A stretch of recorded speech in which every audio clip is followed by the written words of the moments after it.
Today I want to show you how to make this quick and easy bookmark. This could be a great stocking stuffer if it's that time of the year, or a small present for the book lover in your life. They work really well. Keep your pages marked. You can put them into any part of a book to keep your location in that book marked, and they're super easy to make. Let me show you how. So you're going to need a square ruler. I mean, you don't need a square ruler, but it does make the process a little bit easier. This one is 4 inches all the way around, so my finished bookmark is going to be 3.5 inches. And I'm going to go through and try and find some pretty parts of my fabric to use. So I like that one, and I'm literally going to draw around my ruler. Now if you are better with a rotary cutter than I am, you can totally cut this out with a rotary cutter. So I've got one square there. There's another sort of sketchy rose in pink here. I'm not worrying about the grain line of this too much either, because we're going to interface this. I'm literally working with the scraps of what I've got left from cutting out my dress and shirt and dragon and hair ties and bias binding. So we need 3 of these squares. One's going to be the back, one's going to be the inner, and one is going to be the fold over piece. So I'm going to go for this one because I just really like the intensity of the colours here. So 3 squares that are exactly the same size, and again I'm going to use scissors to cut mine out because that's my preferred method, but you want to use a rotary cutter and a cutting mat, go for it, because that will definitely be quicker. For me it would not be more accurate though. So I'm going to cut out my 3 squares. Okay. So this is part of my zero waste project, so literally even these kind of bits are going into this bag, which is going to be dragon stuffing. But that's another video that's coming soon. Can I make a dragon in a day?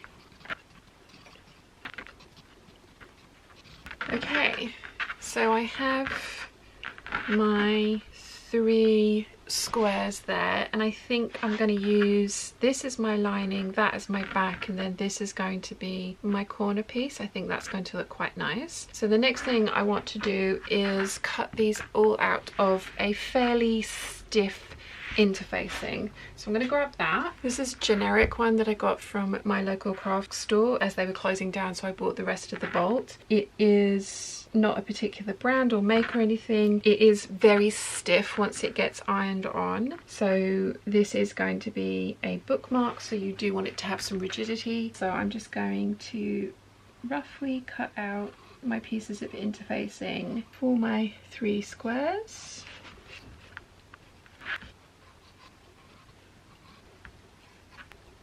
So I'm going to go and get these ironed on, and then the piece that I've chosen as my corner, I need to fold that and press that in half with the wrong sides together, and you want to do it so that you end up with the bit that you want seen on the outside to be most prominent. So that's the bit that I've chosen, so I want to make sure that I'm folding it like that rather than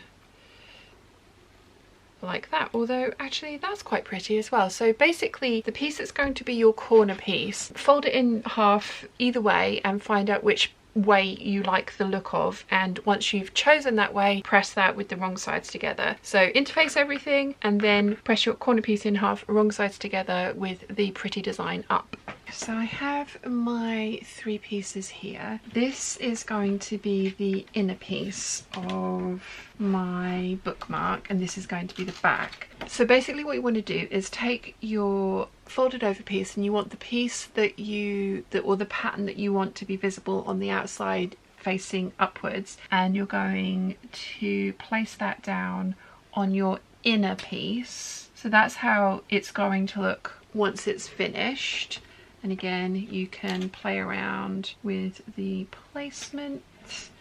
I think I like that one. So once you've got your folded piece into place, you're then going to put on your backing piece. Now for me, I want the rose to be at the top, so this is going to be the top of my bookmark. It's going to go onto the page is going to go in that way, so this is the top of the bookmark. So again, you just want to work out what you want to be your top. I want my rose to be the right way up on the background or on the back piece, so I'm going to put the right side of my rose, so I'm considering this the top of my rose. I'm going to put that on like that. So you're making a sandwich. So you want to sew all the way around these 4 edges, and you want to leave yourself like a 2.5 inch gap, and you want to do that on the bottom piece that doesn't have any of this corner involved in it, because it's just less fabric and less bulk to worry about, because you're going to backstitch at the beginning, sew all the way around at 1/4 inch and backstitch at the end. When I get to the corners, rather than getting directly to the corner and pivoting on the corner, I'm going to take 1 diagonal stitch at each corner. I found that just helps me get pointier corners. Not quite sure what the logistics or the logic or the physics of that are, but I have found that that works for me. I'm also going to use my wonder clips to clip this into place rather than pins. I find that the wonder clips will hold everything flatter than pins, because pins will kind of like bump and create lumps and bumps, and given that you're working with a very small seam allowance, you want to make sure that you are being as accurate as possible. Something else you can do if you're worried about accuracy is draw on your seam allowance. So as I said, we're doing 1/4 inch all the way around. So I'm going to draw on that seam allowance, and this will just help me when I get to the corners. And we're going to be sewing to there and sewing to there. So again, this is the top, that's the top of my fabric, that's going to go on like this.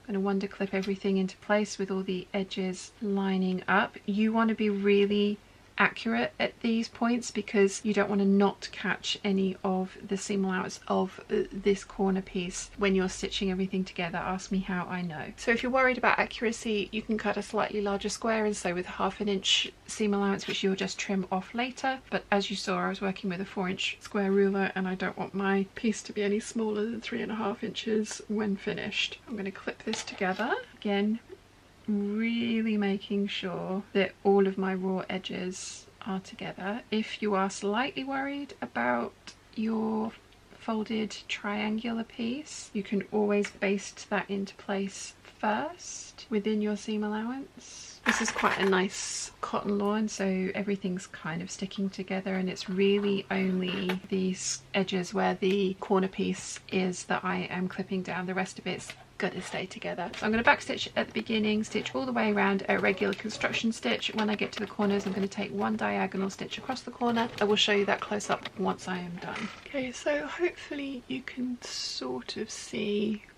what I'm talking about at the corners. There you go. Yeah, you can see I've taken like a little diagonal stitch rather than pivoting directly at the corners. So we are going to need to do some trimming, but before you do that, you want to double check and make sure that you have caught your corner piece within all of the seam allowance. So just fold back the outer pieces, seam allowance, and double check that you've got both edges well and truly within the stitching line of your piece, and I have for this one.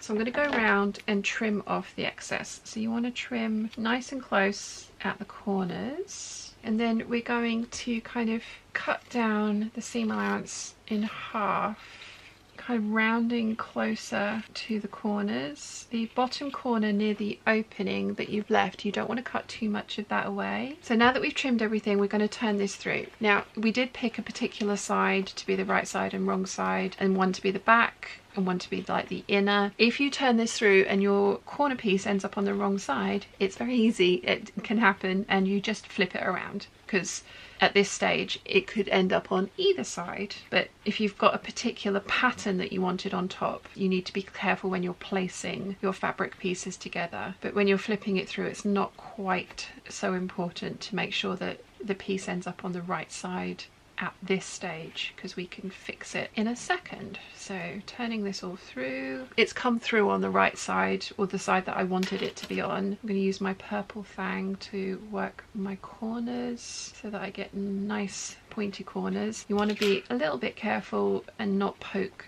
your purple fang or whatever you're using to get nice pointy corners, to poke it through the work. Again, ask me how I know. I like the purple fang for sort of like this kind of application, because it's got like a nice little pointy end on it, and I will link to the purple fang in the description down below. And if you're watching this and you don't have a purple thing, it's great thing to ask for as a stocking stuffer. So that is our bookmark all turned through, and my corner was on the right side, but it would be really easy for this to turn through and your corner be on the wrong side, which is not the end of the world if you like how it comes out, but that's not the side that I have picked because I want that big green rose on the back and I want this little bit on the front. I'm gonna just kind of work my seams so that they are nice and flat, and you want to make sure that you're getting the seam right on the edge. You don't want to press in creases, as it were, so you're really going to work the seam so that the stitching line is right on the edge. And you're going to have your opening, so you want to press that closed with its 1/4 of an inch seam allowance. So you're going to go and press it, and it will go from looking like this to looking like this once pressed. So we've got one final step to do, and that is to top stitch everything, which is just going to make everything look very neat and tidy, and also close up the turning hole that we left so that we could turn this through. I like to use